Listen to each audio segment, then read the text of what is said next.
Well, hello, middle school students. We would like to welcome you all to the San Antonio African American Community Archive and Museum's very first installment of our Conscious Curriculum and Conversations project for upper level students. My name is Heather Williams, and I am the program director at SACAM. During this webinar, we ask you to please type any questions you may have about the discussion in the Q&A area of the Zoom call, and we will present them to the panelists as soon as we can. Our panelists may not be able to address each and every one during the seminar, so we ask that you type your questions in the Q&A, and our panelists will respond on the SACAM organization's website within the week. To give you a little background and history of why we are all here tonight, this webinar is the brainchild of two socially conscious individuals who currently attend a local high school right here in San Antonio, Texas. Both are National Honor Society candidates. These bright students saw a need to educate fellow students of all levels to assist them in coping with the social impacts of what they observed because of racism and prejudices. They reached out to us at SACAM for guidance and support. We were thrilled to help in their endeavor. After careful thought, consideration, research, and community feedback, the project began to take shape, and the Race Ed Conscious Curriculum and Conversation was born. We're very happy that you chose to join us for their first month's topic, stereotyping. Without further ado, I am proud to present to you our hosts, Abhived and Avery Neal.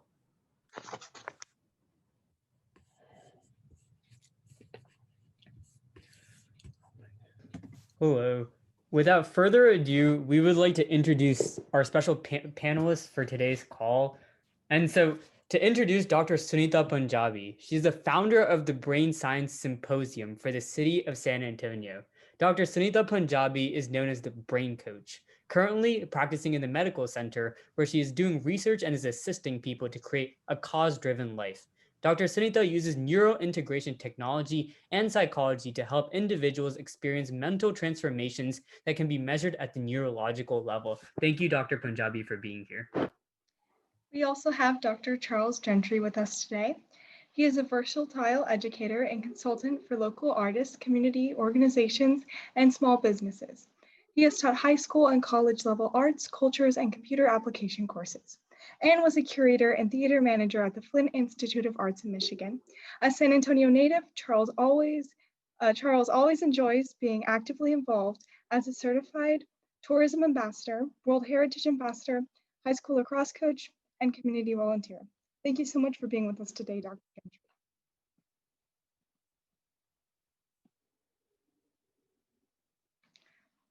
We would now like to start our topic discussion. Thank you. And thank you, Abhi and Avery, for that introduction. And I wanted to just take a brief moment to define the term stereotypes that we're going to be discussing today. And hopefully all of our attendees had a chance to navigate onto the SACAM website to our Conscious Curriculum and Conversations page, where for today's discussion, the curriculum dives into the question of stereotypes. And we are defining stereotypes for the purposes of this conversation as an assumption that is made. When someone sees another person or a group of people presenting a certain way, behaving a certain way, and then believing that the entire group will act that way. So it's a way of attributing characteristics, behaviors, personality characteristics to a group of people based on perhaps an element of truth, but in a way that you can say is a generalization. It's moving beyond the specific example and generalizing it to a larger group of people. And it may seem like something that's innocent and sometimes unintentional, but it can also have some consequences that can be harmful and negative. And so what we'd like to do today is to unpack that term of stereotypes, and then also talk about the way in which this is a learned behavior. It's not something that we're born with. It's something that we are conditioned, trained, or taught to believe about an individual or others, or something that we can just do as a generalization based on our own observations. And so what we want to also discuss with today's conscious conversation is, how do we unlearn these types of generalizations and these assumptions? How do we learn to not just judge a book by its cover, or an entire group of people by the actions, behaviors, or presentations of certain individuals within that group? How do we start to think about the diversity within groups and within our humanity, rather than thinking about how someone or a group of people might be the same in one way or another? We're all more similar to one another as human beings than we are different from one another. That's one thing that is constant. But when we get into the question of stereotypes, it's how we want to try to avoid painting too broad a stroke, or with too broad of a brush, where we aren't looking closely enough at the individual characteristics of people within groups. So with that introduction, I want to go ahead and turn it back over to our host, and we will engage in a panel discussion with the questions that were prepared for today's conscious conversation. Okay.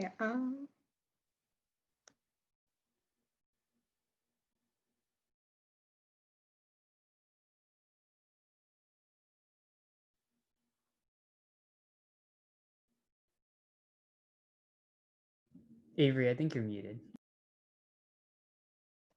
Okay. You're muted again.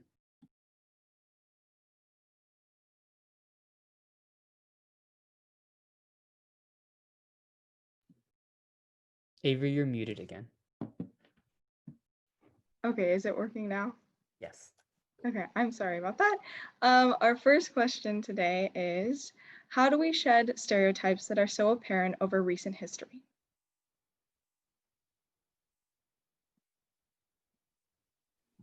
Who would you like to direct that to?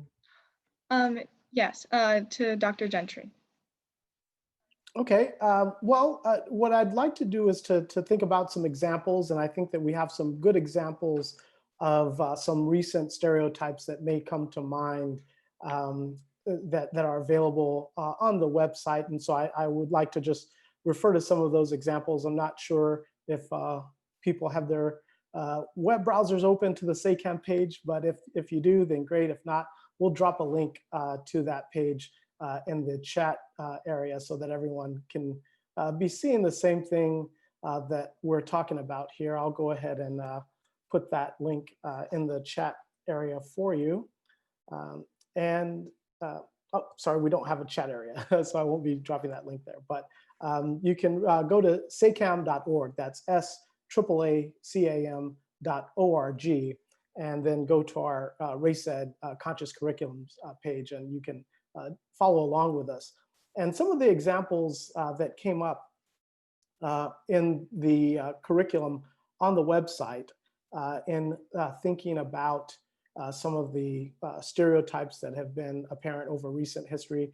There's examples of the athlete who we sometimes might have a tendency to stereotype as jocks, that these are people who just play sports and they don't really have much else that's going on about them. Some other examples that were brought up are nerds. These are people who are more focused on academics as opposed to athletics. And so there may be a tendency to group these people and just to think that, oh, they're only interested in making good grades instead of being interested in other activities like sports.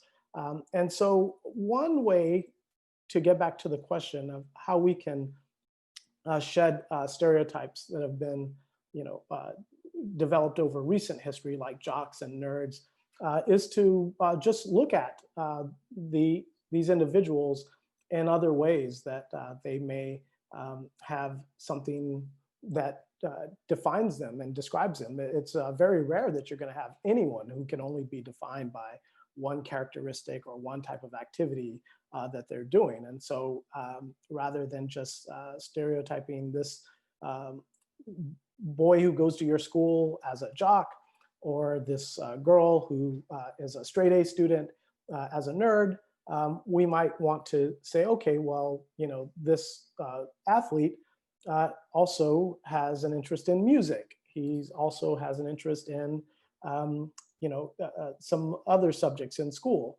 And, the young woman who might be a straight A student, she may also be in the band, or may like to sing, or she may have other interests as well. And this is one way in which we can break down these types of stereotypes, is just saying, okay, just because one person is interested in this or that doesn't make them exactly like everyone else who's interested in that same activity or that same behavior. We have to really try to look at the diversity of individuals as well as groups in order to move away from these types of stereotypes. Thank you, Dr. Gentry.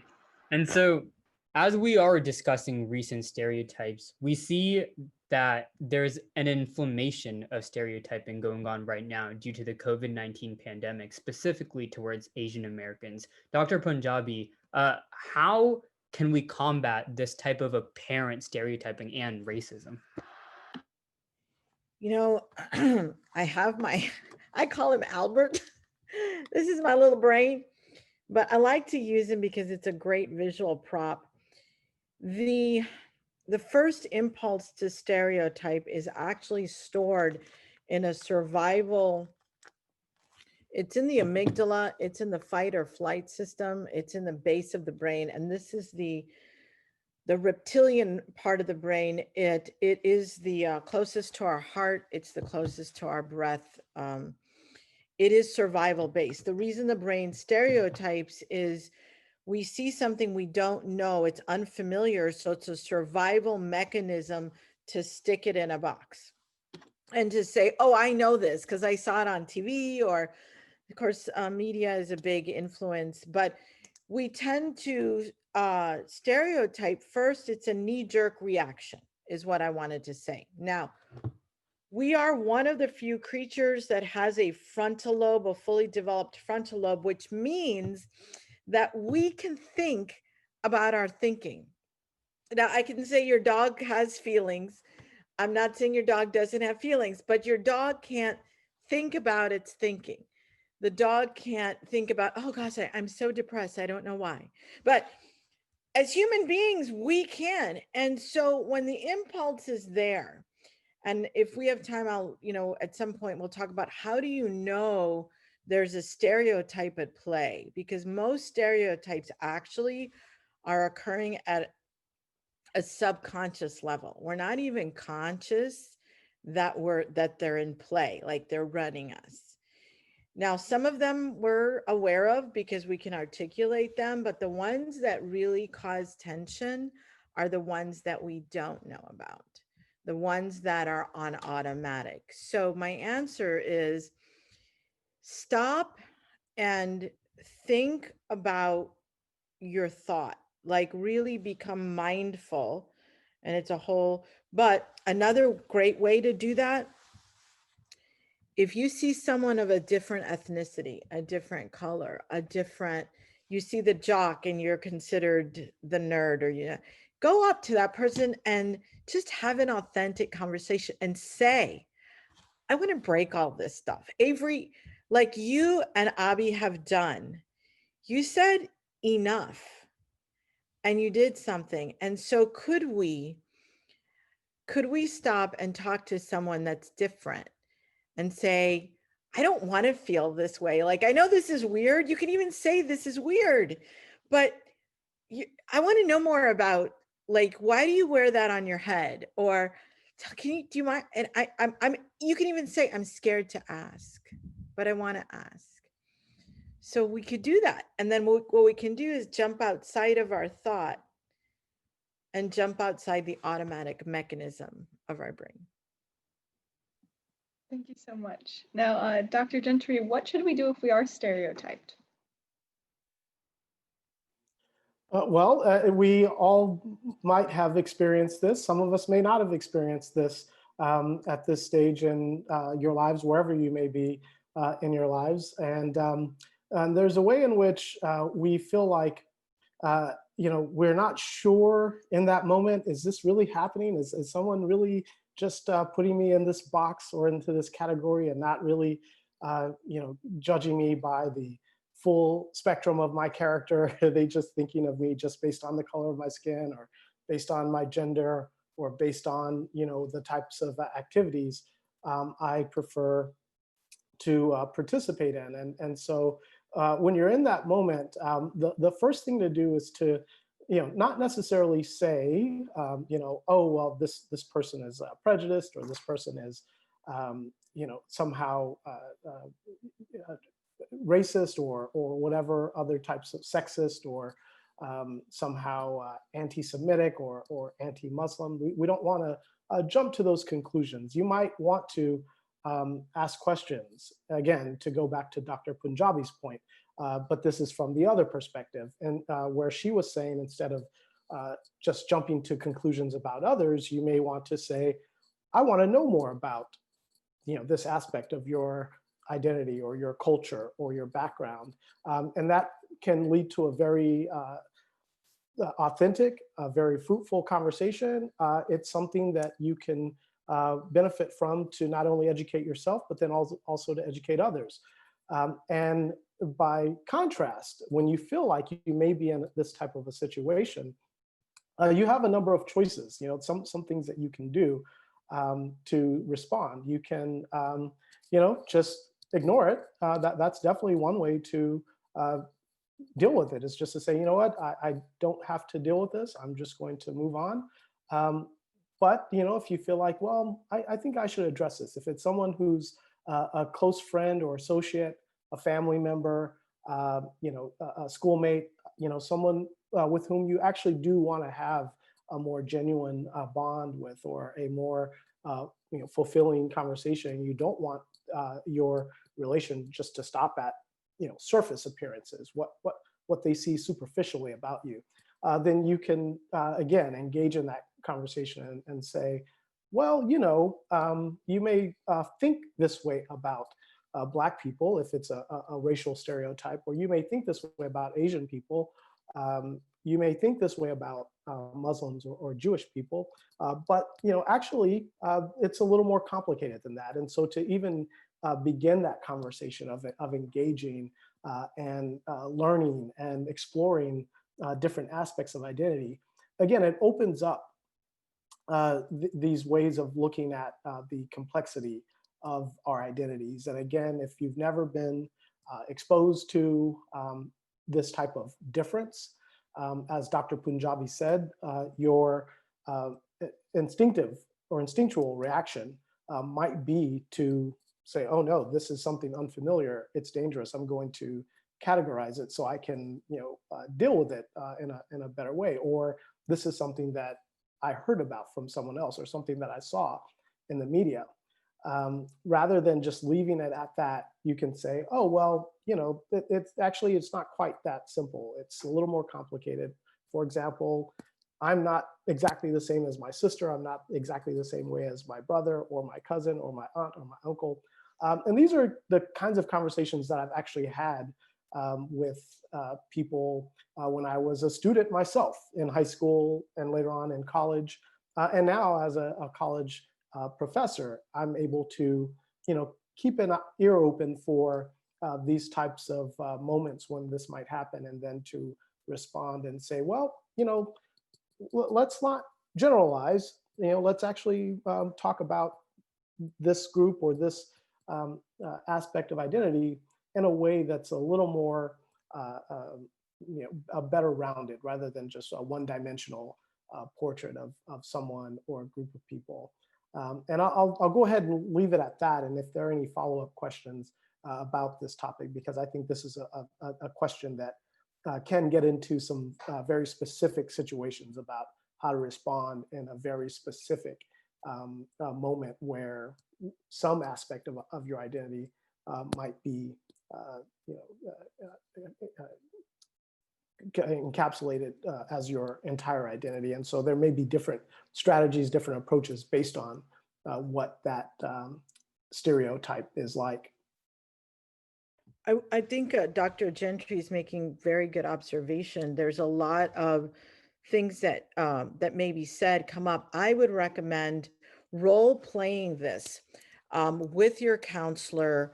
I know we're in a very quickly changing world, and I am so honored to be part of this conversation. And I do think that as this conversation progresses, there's going to be new challenges. And I encourage all of you as students that are scared on how to approach it, role play this with a parent, a school counselor. Dr. Avery is, Dr. Gentry, sorry, Dr. Avery, I already made you a doctor. Dr. Gentry is wonderful. I mean, these are the kinds of people that you can go, hey, I really want to ask this question. Can I role play it with you? The brain doesn't know the difference between reality and what you tell it. So take a lot off of yourself. If you know there's someone in your school or someone at your bus stop or someone in your class that you're like really want to know more about, like it's curious, right? And you're not sure what to say, role play it. Play it out with someone. Say, what if I say this? And that person can role play with you and you can think it out. That then when you approach that person, it's just a lot more, okay. The brain says, I know I've done this before, I can do this. So you won't be so nervous. But I think to what Dr. Gentry was saying, there's a lot of ways a conversation can go. And if you're nervous about it, that's a good one to probably role play if you can with a counselor or with your parent or someone else that may be of support. How do you think, Dr. Gentry, what do you think about that? Absolutely. And, I thought this might come up again in one of our other questions, so I won't go too deeply into it. But another way to think about role playing is there's a term called inoculation. And most of the times we think of inoculation as a shot that you're going to get to, be a vaccine against, some disease that may come, in flu season, for example. That's what a flu vaccine is. It's inoculation. It's just a little bit of something to get into your system so that you can fight the bigger problem when it comes along and strikes you. And so this is a good way to think about role playing, is to say, I'm going to go through the motions. I'm going to walk through this. I'm going to pretend as if it's real. And as Dr. Punjabi said, it's not the same thing as the real thing, but just practicing it prepares one for how you're going to respond. And I'm a historian and film scholar by practice, but one of my favorite quotes is by a psychologist, Carl Jung, and his one of my favorite quotes. He says, "It's what happens to what happens to you," and that people's personalities, their character, isn't really defined by the things that happen to them in day-to-day life. It's how they respond to that. And so if you go through the role-playing practice of having to encounter this type of experience, this kind of conversation, then you're going to be better prepared to respond. And again, it can be a really fruitful way of saying, okay, I can handle this. This isn't something that's going to catch me off guard. I'm inoculated. I can deal with this in a more positive way. Thank you, Dr. Gentry and Dr. Punjabi. Kind of coming off of that question, it came to mind that a lot of us are part of families or cultures that are embedded with microaggressions, just little stereotypes here or there. So Dr. Punjabi and Dr. Gentry, from both a biological and a social commentary point of view, how do you say that how do you think we can successfully combat these types of stereotyping within our own families, within our own homes, and within our own cultures? Dr. Gentry, if you want to take that first, I'll take it last after you. Okay, I was waiting for you if you wanted to respond, but I did want to say that we the way this comes up oftentimes people talk about the rude uncle, how to deal with the rude relatives at the Thanksgiving table. And so Thanksgiving is around the corner, and so this is one of those moments where we prepare for these conversations that can be uncomfortable, but there are constructive ways to engage in these conversations. And we've mentioned a couple of strategies already, coming up with some examples or exceptions to these stereotypical generalizations, where you have some real life examples that defy the rules. They're the exceptions that say, look, it's really easy to uh, destroy this myth by saying, oh, here's an example that doesn't fit this mold that you're trying to put this person or these group of people into. And that's to counter any sort of media-based stereotypes or generalizations that might be floating around out there. The media content is oftentimes constructed or developed in a way that has a very intentional outcome, whether it's informative or educational. Sometimes they're not really looking at the whole picture. So it sometimes helps to bring in some counter examples or something that doesn't quite fit the mold of the stereotypes that may be appearing. And then the other advice that I probably can't say enough, but it's to focus on diversity. And diversity in so many ways is what makes us, really thrive as human beings. We have to have difference and appreciate our differences in order to actually be a more successful society. If we know more about each other and about the ways in which we can interact with one another in a positive way, in a productive way, in a constructive way, then the better off we're going to be down the line. When you get caught in these, sameness, when you're so focused on things being just so, oh, that fits into this box or that fits into this category, you're going to make some mistakes, whether it's wrong-headed assumptions, whether it's goes even further and can be something that's offensive to someone that could lead to a breakdown in relationships or in business relations, or in on a global scale in international relations. These types of things can trigger larger problems, larger consequences. So when we're talking with our families, we might say, hey, if you look at us, we're not all the same. And so that's also true for other groups. They're not all the same. So you can try to refer to one's own personal examples in your own life, or look to examples out there that defy the rules or the oversimplified order of things that someone may be trying to force on other groups. Abhi, what I would suggest, and coming from a lot of our cultures, there's a huge respect for elders, and Dr. Gentry is correct. We are dealing with Thanksgiving is coming up.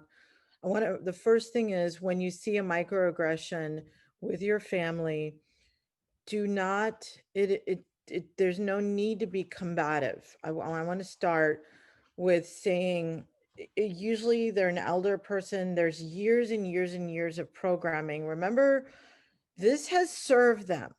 Their microaggressions and their stereotypes, those are deep seated, and a meal over Thanksgiving is not going to solve that. So I want to take that off the plate. I want you guys, if you see this in your family, know that you're not going to fix it overnight, and it's not something you have to be combative about. The other thing I'm going to definitely recommend, you're going to hear me talk more and more about this, is practice active listening. If you Google active listening. There's some hilarious videos.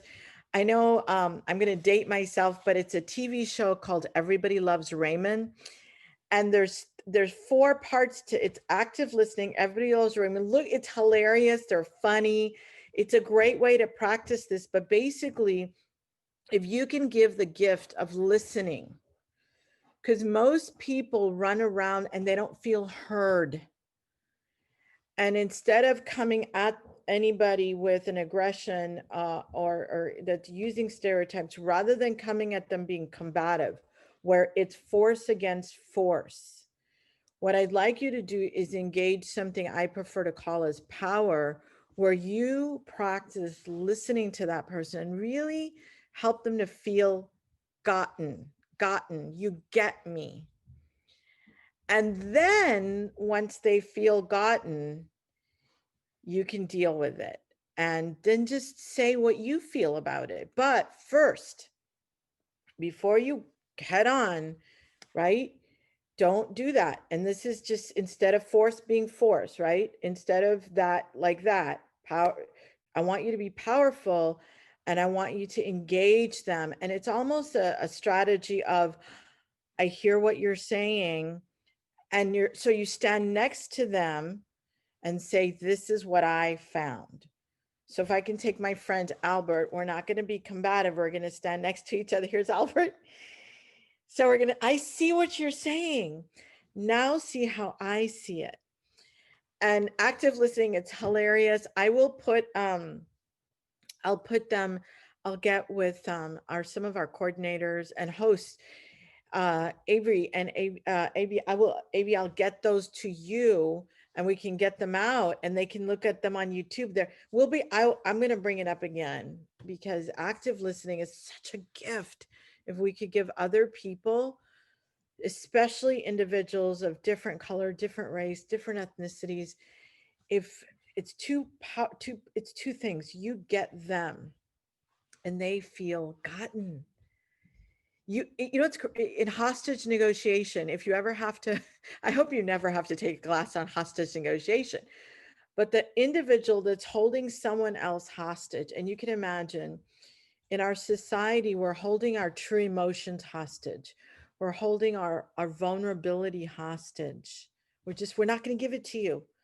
So to release that in hostage negotiation, you want to help the person feel understood.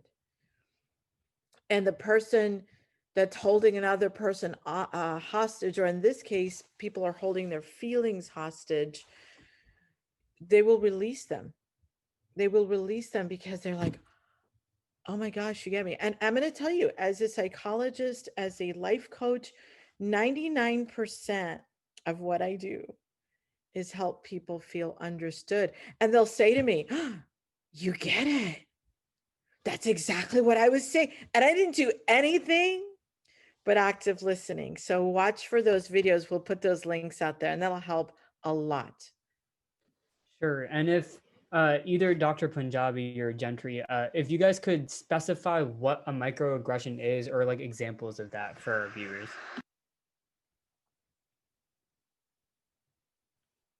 Yeah, so when we talk about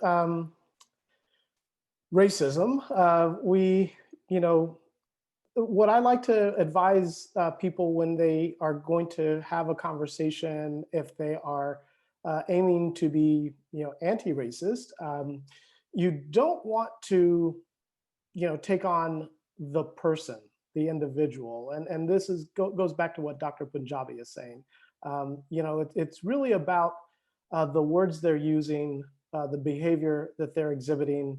And so you don't want to make it a personal attack to say that you are this way and therefore you are wrong, because that puts them into this sort of fixed category. And again, what we're trying to do when we're fighting against, stereotyping, we're trying to say, not everyone is just this one monolithic way of being.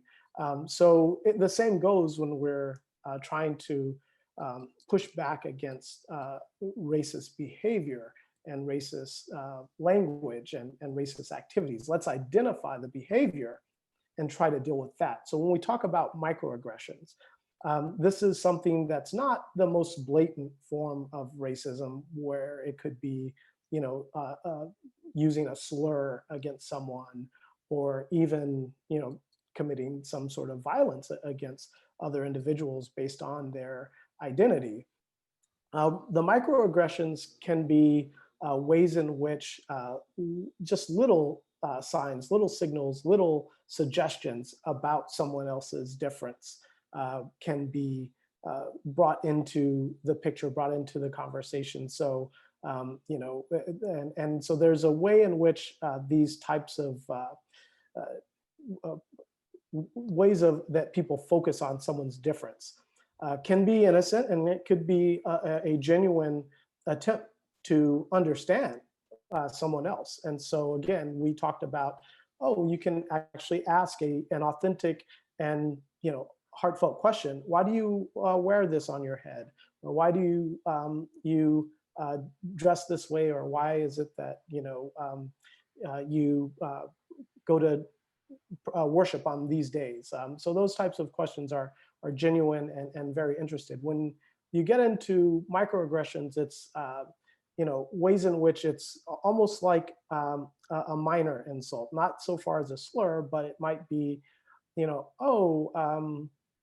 it's using the stereotype to suggest that someone is just like all the other people, or like this is a type of characteristic or behavior that does apply to other people. And again, to give an example, it may be the suggestion about Black people playing tennis that is provided on the SACAM website for this curriculum. If I'm someone who is a young African American high school student and I want to play tennis, but most of the people who are playing tennis are white, then I'm probably not going to want to hear on a day-to-day basis how surprised people are that I'm out here playing tennis as a young Black man. And in fact, I played lacrosse in high school. There weren't a lot of Black guys playing lacrosse.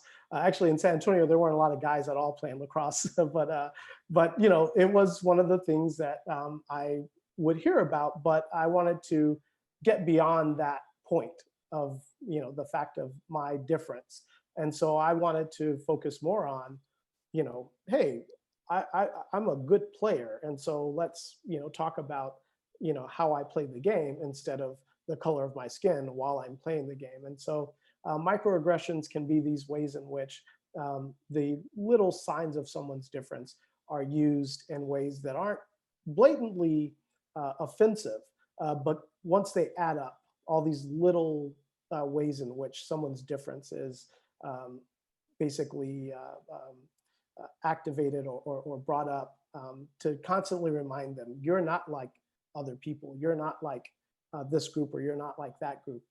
That can feel alienating. It can feel isolating, and someone can feel like, wow, I don't think these people really understand me. But it's not something that you can just say, oh, that was a racist statement, or that was a racist activity. It's just the little things that build up and makes one feel alienated and isolated over time. So I hope that helps. I think Dr. Gentry said something else I don't want to step over. Dr. Gentry talked about the way to say that it's not the person that you had a problem with, it's the behavior, the language, or the assumption. So I think that's very important to distinguish. So you're not saying, Dad, you always talk like that. No, you're saying, Dad, when you made that assumption, that assumption really kind of hurt my feelings, or so it's something like that, especially if we're talking about family get-togethers. Thank you so much. So that was a great explanation. Thank you.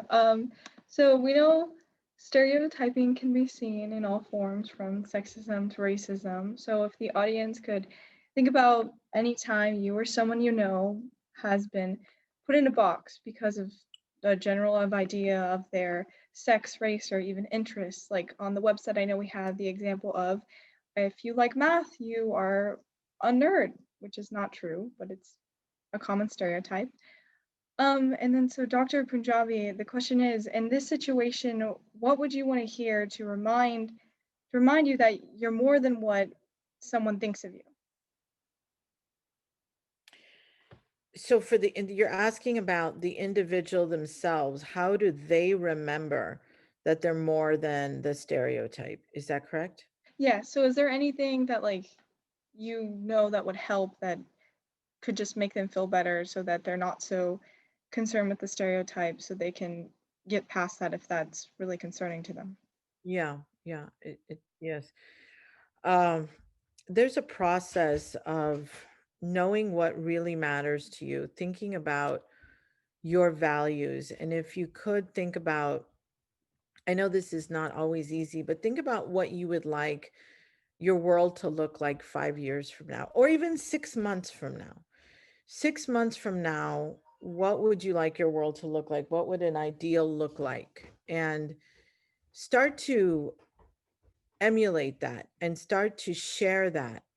Have a dialogue with people around you about what really matters to you about your world. How would you like it to look? And that way, when someone comes to you and you're confronted with a stereotype, you can distinguish yourself for them and for yourself. I think one of the key things that is really important when you're confronted with the stereotype is your brain is looking for identity constantly, especially at this age of middle school. It is very normal. You're right now very normal to think, who am I? What do I do? What am I doing in this world? Like, where do I fit in? It's very normal. So when you're confronted with the stereotype, already have thinking about, like, you've thought about what your world, you want your world to look like, what matters to you, who are you for yourself. And there's really cool little things you can do. There's little quizzes you can take for yourself, like how you view yourself. Get in touch with that. So when a stereotype confronts you, it's kind of like, and just go past you, because you want to know who you are for yourself. And this might even be a conversation you could have with a friend. Like, I would, Dr. Gentry, I really value what you if I say it in a very simple language, I really value what you think. Who do you think I am? Like, what do you think really matters to me? What do you think, as my friend? And you define all that before, kind of like inoculation, like Dr. Gentry was talking about, inoculating yourself against the conversations coming at you, but have that internal conversation. And there's all kinds of neat things that you could do. And I could put a link also, I'll send that to one, Avery or Avery, Miss Avery, I'll send that to you. Little things that you can do to understand who you are for yourself and how you believe people see you, and build on that. And that way, when you're confronted, you're not rolling in it. You can stand strong and know who you are for yourself. Did that answer the question? Yes, thank you so much. That was great. And to wrap up this discussion, we wanted to touch upon something that we discussed on our website. And that was this question of quote unquote positive stereotyping. And we see this in many forms. For Asian Americans, we've encountered this model minority myth for centuries. We outlined on the website that a lot of Black athletes are stereotypically supposed to be good. So one question that I have for you, Dr. Gentry, is what are ways that we can deconstruct things that appear to be positive? Yeah, I think this is a good question, and it's interesting. I'm glad you brought up the examples from the website about African American males as athletes and Asian Americans as somehow, exceptional in certain subjects like math or science or engineering. And I'll discuss this with respect to a particular subject that could be something that young folks who are in middle school and are, getting ready to, enter into high school and are thinking about, okay, what career path do I want to go into? What's going to be a good fit for me? It does come back to what Dr. Punjabi was saying about really asking yourself these questions and getting to know who you are as an individual. It's not going to happen overnight. It's going to take practice, and you're going to have to sort of evaluate and ask yourself this question continually over time. But there's a specific type of phenomenon that's called stereotype threat, and it can work a couple of different ways. In the negative sense, African Americans are seen to perform statistically lower on standardized tests than other groups, and so there's a way in which knowing that fact can lead one to think, oh no, am I not going to do well on my test because of my identity, and because it's known that statistically speaking, we don't do as well in my group. And the way to overcome that is to, again, prepare in advance to say, look, it's not anything to do with my identity. It's about whether or not I'm prepared to take the test.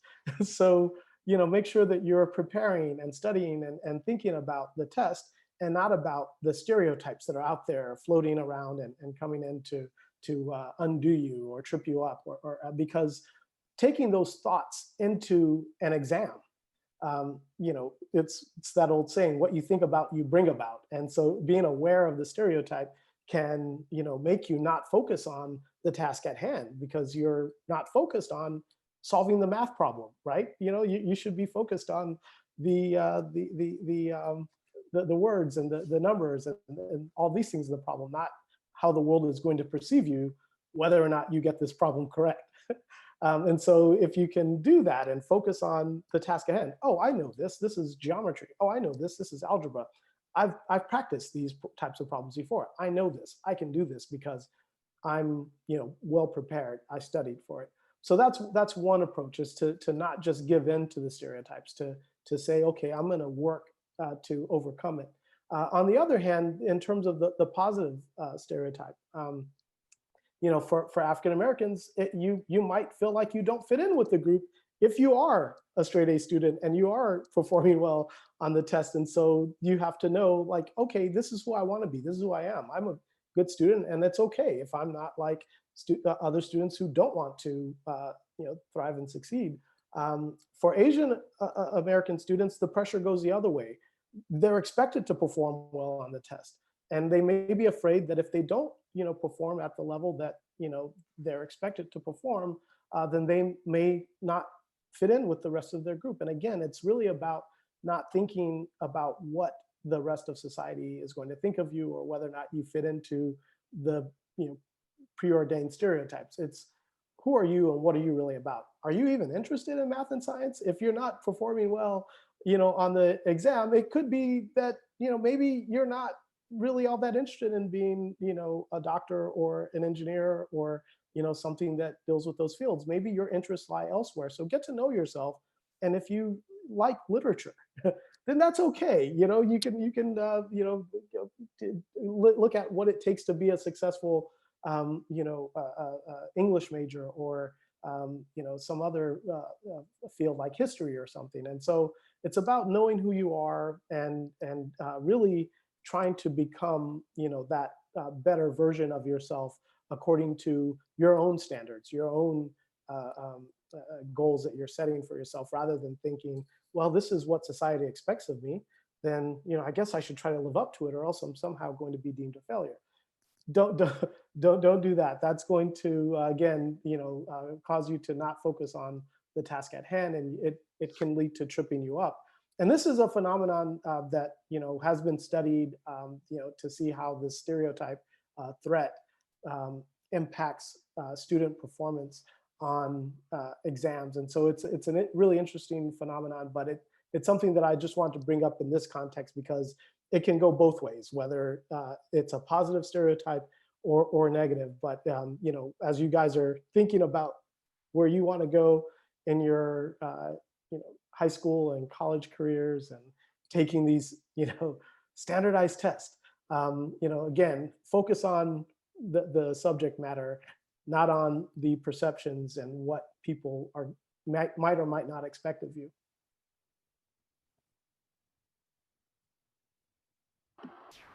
Thank you, Dr. Gentry. And given that there are no questions to be answered from the audience, Dr. Punjabi, if you would like to wrap up this discussion. Oh, I had so many things. Let me look at my note real quick. Yeah, I think it really is, if you're scared about how to talk to someone, or if you're nervous, definitely practice with someone. And you can say, I know this is weird. Be weird about it. It's okay. So I would say to my friend, Dr. Gentry, I know Dr. Gentry, Charles, this is going to sound weird, but I want to know, do you want me to call you African American, or do you want me to call you a Black man? I've heard you use both terms. What would you like? So I'm just asking him. So he would answer with, I actually don't have a preference in that regard, but I'm glad you asked, because this actually is an important question that really does matter to some people, and they could be offended if somehow you get it wrong. So thank you for asking. yeah, and I would just start it with, Charles, I really want to know how you feel, because it matters to me. So if it feels weird, say it feels weird, and then say it anyway. And make sure it's not like in a group, like, so they feel like you're not, just talk with them one-on-one. That's what I wanted to end with. Thank you.